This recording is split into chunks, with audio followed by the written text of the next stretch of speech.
ദൈവവചനം സാധാരണ മനുഷ്യർക്ക് മനസ്സിലാകുന്ന രീതിയിൽ പകർന്നു നൽകാൻ നിരന്തരം പരിശ്രമിക്കുക. അധികാരികളുടെ അപ്രമാദിത്വങ്ങളെയും ചൂഷണങ്ങളെയും ചോദ്യം ചെയ്യുക. ചങ്ങാതിയാൽ ഒറ്റിക്കൊടുക്കപ്പെട്ട് നീണ്ട പീഡാസഹനങ്ങളുടെ കടന്നു പോവുക. ഒടുവിൽ പങ്കുവച്ച വചനത്തെ പ്രതി കൊല ചെയ്യപ്പെടുക. പറഞ്ഞു വരുന്നത് യേശുക്രിസ്തുവിനെ കുറിച്ചാണെന്ന് കരുതിയെങ്കിൽ ചെറിയൊരു തിരുത്തുണ്ട്. ബൈബിളിനെ അതിന്റെ മൂലഭാഷയിൽ നിന്ന് സാധാരണക്കാരന്റെ ഭാഷയിലേക്ക് നേരിട്ട് മൊഴിമാറ്റം നടത്തിയതിന്റെ പേരിൽ ചുട്ടെരിച്ച് കൊല ചെയ്യപ്പെട്ട ഒരു മനുഷ്യനിലേക്കുള്ള സൂചനകളാണിവ.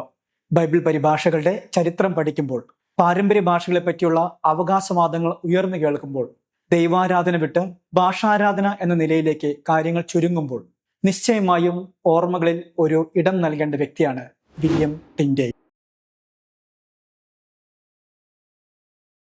മാനവ ചരിത്രത്തെയും സാഹിത്യത്തെയും ബൈബിൾ പോലെ സ്വാധീനിച്ച മറ്റൊരു പുസ്തകമില്ല. ഏകദേശം 4000 ഭാഷകളിലേക്കാണ് ബൈബിൾ പരിഭാഷപ്പെടുത്തിയിട്ടുള്ളത്. ഏറ്റവും ആദ്യം അച്ചടിക്കപ്പെട്ടതും ഏറ്റവും അധികം അച്ചടിക്കപ്പെട്ടിട്ടുള്ളതുമായ കൃതിയും ബൈബിൾ തന്നെ.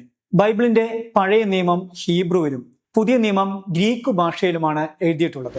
ആ ഭാഷകളിൽ നിന്നും നേരിട്ട് ഒരു വിവർത്തനം, അതുമല്ലെങ്കിൽ ഒറിജിനലിനോട് ഏറ്റവും ചേർന്ന് നിൽക്കുന്ന ഒരു ട്രാൻസ്ലേഷൻ എന്ന ആശയത്തിന് ആധുനിക കാലത്ത് എന്തെങ്കിലും പുതുമയോ പ്രത്യേകതയോ അവകാശപ്പെടാനില്ലായിരിക്കാം. എന്നാൽ മൂലഭാഷയിൽ നിന്നും ബൈബിളിന്റെ ഒരു ചെറിയ ഭാഗം പോലും ഇംഗ്ലീഷിലേക്ക് വിവർത്തനം ചെയ്താൽ അത് മരണശിക്ഷയ്ക്ക് അർഹമായ ഒരു കുറ്റകൃത്യമായി കരുതിയിരുന്ന കാലത്തിലാണ് വില്യം ടിൻഡെയിൽ ഇംഗ്ലണ്ടിൽ ജീവിച്ചിരുന്നത്.